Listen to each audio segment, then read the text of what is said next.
आपला पत्रकार परिषद घेतलाय ते भाजपचे नेते म्हणून, राज्यसभेचे खासदार म्हणून का लोकसभेचे उमेदवार म्हणून, ते एकदा आम्हाला स्पष्ट झालं पाहिजे.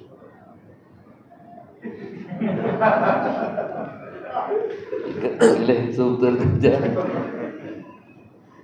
एक लक्षात घ्या,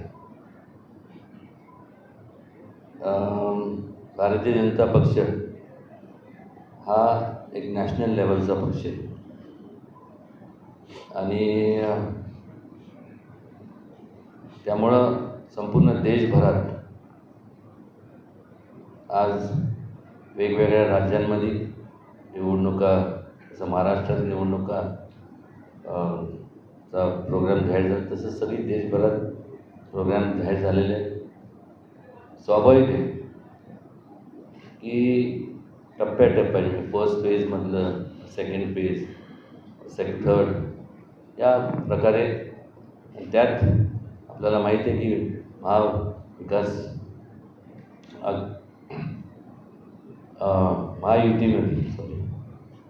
महायुतीच्या संपूर्ण या युतीमध्ये भारतीय जनता पक्ष असेल, अजितदादांचा पक्ष असेल, एकनाथ शिंदे साहेबांचा पक्ष असेल, RP आठवले गट असेल, शेतकरी संघटना, रासप आणि इतर जे काही संपूर्ण पक्ष आहेत, त्या सगळ्यांना विचारात घेऊन त्यांच्याशी विचारविनिमय करूनच उमेदवार जाहीर होतात.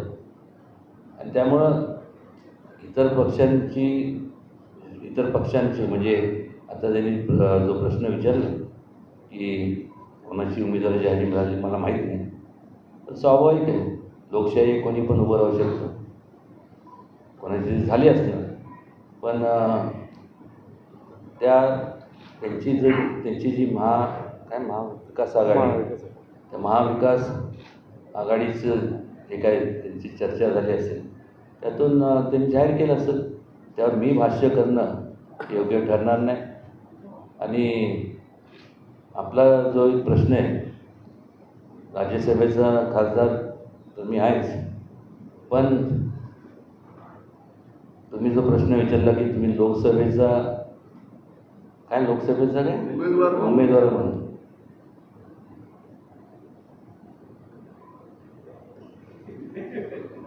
निश्चितपणे मग लोकसभेचा उमेदवार म्हणूनच या ठिकाणी आपल्याशी बोलतोय. आणि भारतीय जनता पक्ष निश्चितपणे निर्णय घेईल, यादी जाहीर करेल. काय अडचणी असतात आणि ठिकठिकाणी आपण जर पाहिलं तर सातारा हा